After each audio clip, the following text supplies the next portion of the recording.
그 다음에 이제 우리 대선 얘기 좀 해봐야 될 것 같은데, 일단 윤석열 대통령이 이제 풀려났으니까 아마도 정치를 재개할 것이다, 이런 이제 예상들이 많이 나와요. 옥중에서도 옥중 정치를 했는데 당연히 관저에서도 관저 정치를 할 것이 아니냐, 이런 거였고, 그 다음에 이제 구치소 떠나기 직전에 이제 여당 의원들한테 함께 싸워줘서 고맙다, 같이 힘을 내자, 이랬고, 어제 9일이었죠. 권영세 국민의힘 비대위원장, 권성동 원내대표랑 만나서 수감 기간 두 사람 중심으로 당을 잘 운영해줘서 고맙다, 이런 메시지를 전달했다고 합니다. 자, 관저 정치 지금은 약간은 뭐 좀 조용히 하고 있는 것 같은데, 관저 정치 이어갈까요? 그리고 혹시 탄핵 집회 나올까요? 어떻게 보세요? 그러니까 이게 지금 농성 정치하다가 옥중 정치하다가 관저 정치하다가 결국은 광장 정치로 저는 갈 거라고 보는데요. 네. 탄핵 결직을 심판 전에는 저는 안 나올 거라고 봐요. 네. 왜냐하면 일말의 기대를 가지고 있는 사람들은 혹시 헌재를 자극할까 봐 네. 내 행동이, 그래서 직접적으로 그렇게 나가는 거는 상당히 부담을 느끼고, 저는 윤석열 대통령이 아직도 일말의 기대를 본인이 기각이 돼서 복귀하는 거를 생각을 하고 있기 때문에 네. 안 나올 거라고 보고, 다만 파면이 되는 순간 그때부터 나오겠죠. 예, 이분은 제가 보기에는 윤석열 TV 만들 수도 있어요. 제가 보기에는 윤석열 TV 진짜 광장에도 나가고. 아니, 광장에도 나가고, 본인이 진짜 유튜브 좋아하잖아요. 네. 근데 보는 걸로 만족할 수 없어. 자기가 막 이거 일단 하면은 이거 타임이 일단 59분이야. 네. 이거 59분씩 끊길 거예요. 이게 일단 59분 얘기하시는 59분 거니까. 자기가 이제 안 쉬고 얘기를 하니까. 진행자 없이 그냥 자기 혼자서 59분을 얘기할 수 있다, 그럼요. 충분히. 예, 충분히 59분 얘기하실 분이죠. 그러니까 저는 분명히 그런 식으로 갈 거다. 근데 말씀하셨다시피 이게 국힘에 도움이 될까? 그냥 망했다, 국힘은 진짜. 망했다. 네, 망했다고 봐요. 알겠습니다. 광장까지 가고 있다. 물론 탄핵 심판 이후에 이렇게 예상하셨어요. 어떻게 보세요? 그러니까 이제 국민의힘의 태도가 되게 중요할 텐데요. 국민의힘 의원들이 이른바 이제 관저 정치의 보조자가 돼가지고 가서 얘기 듣고 퍼날르고 이제 이 짓을 하면 망하는 거죠. 네. 근데 그럴 가능성이 농후해요. 벌써부터 이제 국민의힘 지도부의 태도가 네. 뭐 탄핵 심판 다시 해야 된다는 둥 이런 이제 얘기를 하고 있기 때문에 결국 그 내란 속의 윤석열과 한 몸이 돼서 그 분리하지 못하고 이제 갈 가능성이 높은데, 탄핵이 인용되면 그때는 어떻게 할 거냐? 네. 조기 대선이 현실이 되고 이제 저 대통령은 탄핵당한 대통령이 되는데, 그때도 한 몸처럼 그렇게 이제 이 분리가 안 된 채 계속 갈 거냐? 그럼 망하는 거죠. 네. 근데 이제 그때 가서 분리하려고 해도 잘 안 될 거예요. 지금까지 이게 한 몸으로 왔기 때문에 그러게요. 이 급변침이 잘 안 돼요. 원래 국민의힘은 급변침을 잘하는 정당입니다. 달면 삼키고 쓰면 뱉고 이걸 굉장히 잘하는 정당인데, 점점 더 그런 정무 감각이 마비돼가지고 지금 잘 안 되고 있어요. 그게 결국에는 저 이제 장 외에 강성 지지층에 의해서 견인되고 있는 거거든요. 극우에 의해서 당이 견인되고 있어요. 그래서 광화문 패권을 놓고 윤석열과 전광훈이 경쟁할 수도 있어요. 지금은 그때는 지금은 사이가 좋은데 사이가 나빠질 거예요. 왜냐면 서로 자기 슈퍼챗을 누가 갖느냐, 알뜰폰을 누가 파느냐, 서로 자기 세력을 막 펼쳐야 되니까. 누가 구독자를 더 많이 모으느냐, 네. 이런 경쟁이 지금 그 소년보 목사, 전광훈 목사도 사이가 안 좋잖아요. 네. 그런 것처럼 그 패권 경쟁에 윤석열이 뛰어들 수도 있다, 이런 생각까지 들고, 그러면 이제 국민의힘은 완전히 이제 망하는 겁니다. 멍드는 거고. 그러니까 국민의힘 내에서 좀 합리적인 어떤 기대나 합리적인 예측, 이성적인 대응을 하려고 하는 사람들은 힘을 못 쓰고 있잖아요. 네. 오늘 아침에 이제 한동훈 전 대표가 뭐 방송에 나왔는데, 평상시하고는 다르게 네. 이렇게 좀 말 속도도 느리고 반응 속도가 느리더라고. 일단 그러니까 무슨 질문을 퍼즈가 하면 있더라고요. 퍼즈가. 무슨 질문을 하면 반응 속도가 느려. 네. 이게 약간은 이제 본인의 언어 습관이나 이런 걸 교정한 것도 있지만, 지금 상황이 주는 곤란함, 네. 이게 저는 역력히 그 인터뷰에 묻어 있다, 이런 생각이 들었는데, 이 사람들 다 축출될 거예요. 다 축출될 거예요. 그런 네. 상황이 되면은. 네. 그래서 저는 만약 윤석열 저 내란 수계가 바깥에 저렇게 자유롭게 있는 채로 본인이 어쨌든 탄핵되면 그걸 또 안고 그냥 가면 모르겠는데, 그게 아니면은 이제 국민의힘은 당이 쪼개질 수도 있고, 쪼개질 수도 정상적인 대선을, 그러니까 2017년도에 탄핵 찬반으로 당이 쪼개진 거예요. 바른정당하고 당시에 미래통합당하고. 그렇죠. 근데 그때 그나마 덜 그 상황이 덜 악화된 건 박근혜 당시에 탄핵당한 대통령이 개입 안 했어요. 네. 감옥에 갔고. 근데 그게 아니고 사사건건 나서가지고 본인이 이 상황을 주도하겠다, 이렇게 하면 이제 국민의힘이 굉장히 곤란해지는 거죠. 그때는 뭐 민주당이나 이재명 대표가 대선이 쉬워지는 거예요. 알겠습니다. 근데 이 권영세, 권성동 이 두 분 만났다고 그랬잖아요. 네.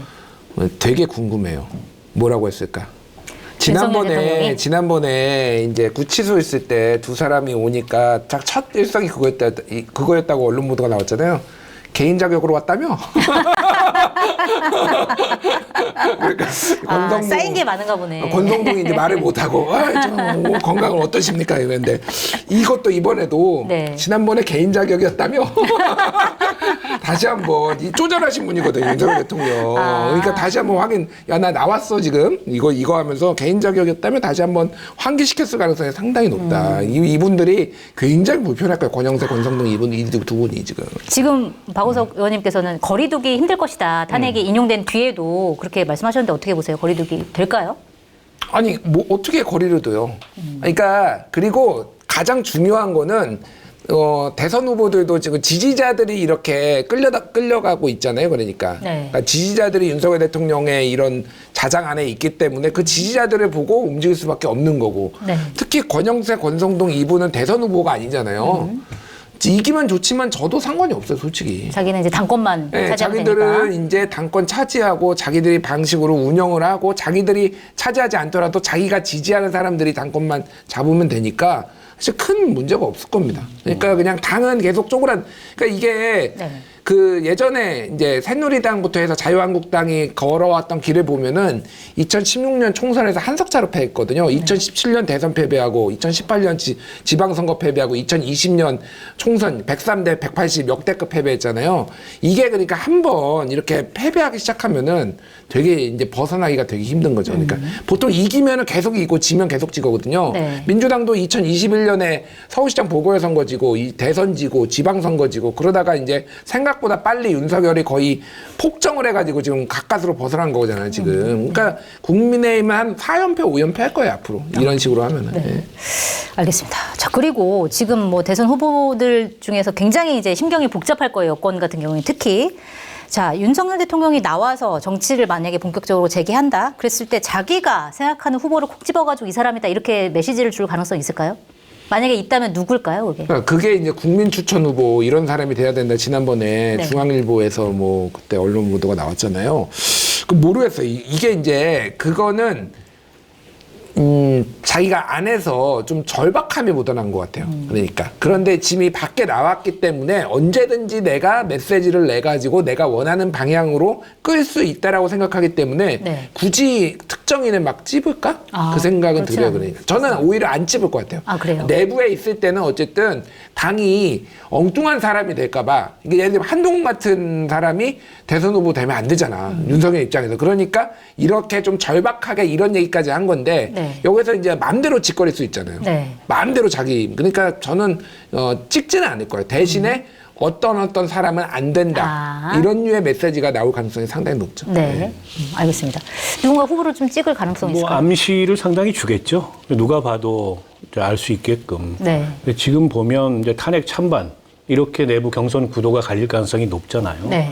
그러면 이제 탄핵에 찬성했던 측은 뭐 한동훈을 비롯해서 오세훈, 유승민, 뭐 안철수 등등이 있을 거고 네. 탄핵 반대 쪽에 대표적으로 김문수, 홍준표 이렇게 있는데 그 중에 가장 선명한 사람들의 구도가 되지 않을까. 그래서 저는 김문수, 한동훈 구도가 될 가능성이 현재로서 제일 높다고 네. 보고 모르겠습니다. 근데 그 지금 이제 한동훈 전 대표 쪽에서는 탄핵이 현실이 되면 네. 그리고 조기 대선이 현실이 되면 뭔가 이제 보수 지지층들도 누가 이제 상대 후보를 이길 수 있느냐 이 관점에서 조금 이제 이 열정이나 감정이 가라앉고 좀 이성을 되찾지 않겠냐 이런 기대를 하는데 네. 이를테면 내란 수계가 조용히 입 다물고 그냥 감옥으로 사라져주고 그다음에 당 지도부나 이런 사람들이 그 자기 보신적인 나는 이제 내 지역에서 공천만 받으면 되고 당권만 가지면 돼 이런 생각을 버리고 이기기 위해서 전략적으로 선거에 임하는 그런 어떤 이 정치 풍토나 정치 근성이 남아 있다면 그럴 수 있어요. 네. 근데 그런 걸 잃은 지 오래요. 아, 그래요? 국민의힘이. 네. 자기들만 살면 돼. 그러니까 저는 박근혜 찾아간 게 아주 결정적이었다고 봅니다. 박근혜 찾아가서 끌어낸다는 메시지가 한동안 안 된다는 메시지를 끌어낸 거예요. 이거는 유영아 의원을 포스트로 해서 만들어낸 메시지가 분명하거든요. 그러니까 그거는 한동훈만 막으면 돼가 지금 지도부의 입장이에요. 그러니까 뭐 우리가 이기고 이런 거는 관심 없고 그거는 대권 관심 없고 어차피 그거는 안 될 거고 차기 당권이나 이후의 당내 권력 구도 여기에 이제 이 사람들의 관심이 집중돼 있는 거죠. 그런 상황에서는 보수 지지층 일각의 그런 합리적인 그 뭔가 대선을 치러야 된다 이런 목소리가 커질 수가 없어요. 근데 지난 사실은 전당대회에서는 윤석열 대통령을 비롯한 친윤계에서 그렇게 공격을 많이 했는데 어쨌든 압도적으로 당원들이 한동훈 전 대표를 밀어준 거잖아요. 그때는 이런 게 있었어요. 네. 그 한동훈이 어쨌든 까면 까미니까 윤석열 대통령하고 잘해봤으면 좋겠다. 아. 이런 기대까지 모여서 네. 66% 이렇게 압도적인 지지를 얻었던 건데 지금 이제 그런 기대는 다 돌아선 거 아니에요? 그러니까 배신자다. 네. 그리고 뭐 어쨌든 탄핵의 책임은 다 한동훈한테 있다 이렇게 된 거잖아요. 때문에 그 과거 전당대회 때 63% 지지가 돌아올 거다. 그러니까 한동훈 전 대표는 그런 기대를 할 수 있겠습니다만 객관적으로는 어려워 보이고 상황이 달라졌다? 당 내부의 한동훈에 대한 적대감이 그때에 비해서 훨씬 더 높아졌어요. 네, 알겠습니다. 한동훈 전 대표가 지난 전당대회 때랑은 굉장히 상황이 많이 달라졌기 때문에 지지를 많이 못 얻을 거다 이렇게 말씀하셨는데 동의하세요? 어떻게 보세요? 그러니까 뭐 63%가 안 나오는 건 당연한 거죠. 네. 네, 그건 당연한 거고 이게 그러니까 가장 손쉬우면서도 저는 비열한 방식이라고 생각을 해요. 그러니까 한 사람한테 모든 책임을 몰아주는 거. 그게 이제 예전에는 유승민 의원이었잖아요. 그러니까 배신의 정치 뭐 박근혜가 얘기를 했는데 그러니까 박근혜 대통령은 저는 사실상 정치적으로 끝난 분이라고 생각을 하거든요. 정치에 그렇게 관심이 있는 분도 아니고 근데 거의 이제 그냥 뭐라고 해야 될까? 그냥 죽은 사람 관에서 꺼내는 듯한 거의 그 정도 느낌이에요. 그러니까 네. 정치적으로 죽은 사람을 거의 관에서 꺼내는 사람. 사실은 이게 그때 나온 메시지가 뭐냐면은 돌이켜보면은 개인의 뭐라고 했다. 개인의 소신이 있더라도 집권당 대표가 소신이 지나쳐서 사사건건 대립각을 세우는 것은 바람직하지 않다. 이거를 실제 박근혜가 요 워딩으로 했을까? 네. 거의 사실 약간 윤색이 저는 들어갔을 거라고 보고. 그렇게 보시면 예. 이 얘기를 좀 뒤집어서 얘기를 하면은 돌이켜보면은 대통령이 본인의 소신이 있더라도 사사건건 민심을 등에 업은 민심을 반영하는 집권당 대표하고 저렇게 대립하면은 망한다. 대통령한테 할 수도 있는 얘기다. 이게 대통령한테 해야 되는 성찰이 필요한 거예요. 그러니까 그렇게 망했잖아요, 지금. 배신의 정치 박근혜도 얘기하고 레이저 쏘다가 자기 혼자 다 잘난 척 하다가 망한 거고. 윤석열도 다 쳐내고 이준석 쳐내고 유승민 쳐내고 그러니까 사실은 국힘이 지금 성찰해야 될 부분은 이게 아니는 거죠. 박근혜 이 메시지가 아니라 근데 말했다시피 지금 한동훈 견제용으로 그렇게 한 거잖아요. 근데 먹힐 거예요 결국은 사람들이. 한동훈 견제용으로 저런 메시지가 나가면 또 그리고 여론을 보면은요, 그 예전에 얼마 전에 시사인에서 한 거 여론을 보면은 탄핵을 찬성하는 계엄이 잘못됐다고 생각하고 탄핵을 찬성하는 사람은 보수의 30%밖에 안 돼요. 예, 이거는 어차피 보수 진영에서 뽑는 거잖아요, 지금. 그러면은 70%가 더 파이가 크기 때문에 한동훈 대표는 좀 어렵다 개인적으로 봅니다. 두 분 다 한동훈 대표 좀 어렵다. 그러면 사실은 탄핵을 반대하는 대표적인 두 주자가 있잖아요. 홍준표 대구시장, 그 다음에 누구죠? 김문숙 고용노동부 장관. 둘 중에서는 그럼 누가 후보가 될까요? 아까는 저는 김문숙 그 장관? 홍준표 시장이 사실은 대선 준비를 되게 일찍 시작했어요. 네. 그리고 뭐 그 서울로 또 이번에 이사하겠다 네. 이런 말씀하시면서 자기가 무슨 뭐 방랑자 뭐 이런 맞아요, 표현을 맞아요. 썼던데 제가 보기에 방랑자가 아니고 거동 수상자가 된 게 아닌가. 대한민국 1%의 맛을 찾아드리는 통영해인에서 준비한 오늘의 메뉴는 향긋한 봄 달래를 듬뿍 넣고 비법 양념을 더한 통영 달래장입니다. 다른 반찬 없이 밥에 비벼 드셔도 맛있고 김이나 감태에 싸 드시면 더 맛있는 밥도둑입니다. 경상도에서는 된장국을 시락국이라고 하는데요. 진한 멸치 육수에 배추 시래기를 듬뿍 넣어 맛있게 끓인 시락국입니다. 유튜브 고정 댓글 링크로 돌아오시거나 네이버에서 통영해인을 검색하셔서 주문하시면 됩니다. 그 서울로 또 이번에 이사하겠다 네. 이런 말씀하시면서 자기가 무슨 뭐 방랑자 뭐 이런 맞아요, 표현을 맞아요. 썼던데 제가 보기에 방랑자가 아니고 거동 수상자가 된 게 아닌가. 거동이 수상하다 이런 의심을 보수층에서 굉장히 강하게 하고 있기 때문에 홍준표 시장도 많이 어려워졌죠. 그러니까 사실은 굉장히 공을 들였잖아요. 그 윤석열 대통령 지지층을 흡수하려고 맞아요. 윤 대통령이랑 애써 각을 안 세우고 그 사실은 모든 사람을 다 이 말하자면 저격하는 분이 윤 대통령에 대해서는 굉장히 우호적인 메시지를 냈어요. 코바콩이라는 얘기를 들어가면서까지. 그렇게 노력했는데 아무것도 안 한 김문수가 싹 가져가가지고 김문수 장관 그러잖아요. 나 진짜 아무것도 안 했다. 근데 그 사람이 싹 가져가가지고 얼마나 저 복장 터지겠어요.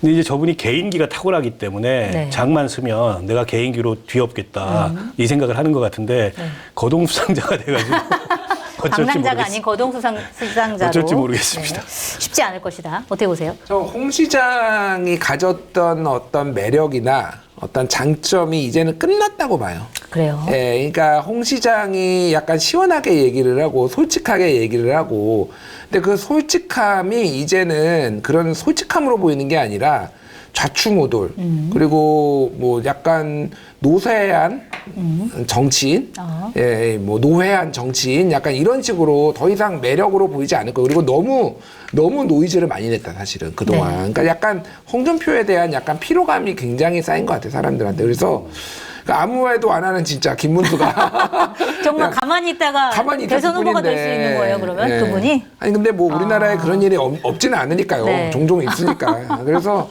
재밌겠다.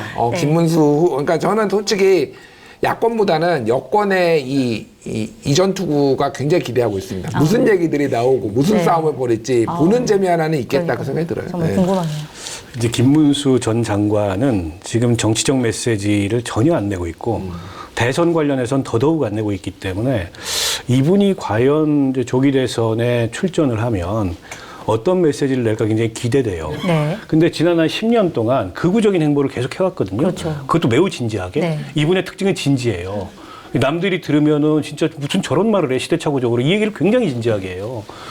그래서 그분도 아마 이제 이게 딱 이 출발 그 총성이 울리면 그때부터 아까 이제 우리 김준일 그 평론가 얘기했듯이 기대된다고 얘기하는데 정말 기대되는 분 중에 이제 한 분이에요. 게다가 그분하고 네. TV 토론에서 홍준표 시장하고 어떤 모습을 연출할까. 네. 거기에 또 이제 그 한동훈 그 전 장관의 특유의 스타일. 네. 이게 더해지면 어떨까. 재밌을 것 같아요. 너무 기대돼. 제가요? 제가 그랬단 말입니까? 뭐 이러면서 이재명 대표한테 물어보셨습니까? 한동훈 대표 뭐 이러고. 아, 너무 기대된다, 진짜. 아니, 그래서 약간 그 민주당은 여당 경선의 컨벤션 효과를 약간 경계해야 돼요. 왜냐하면 민주당 경선은 지금 봐도 별로 볼 게 없어 보이잖아요. 그렇죠. 경선이라고 하기조차 어려운 경선이 될 가능성이 높고 특별한 변수가 없다면. 근데 이쪽은 이제 전부 다 고만고만한 상황에서 아직 시작도 안 했는데 이렇게 재밌는데.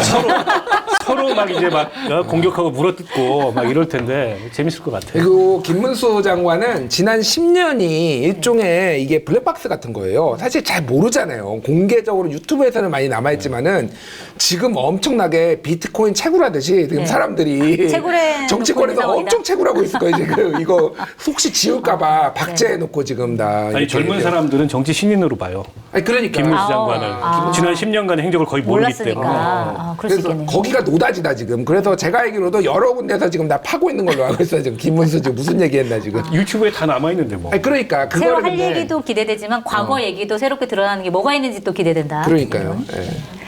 알겠습니다.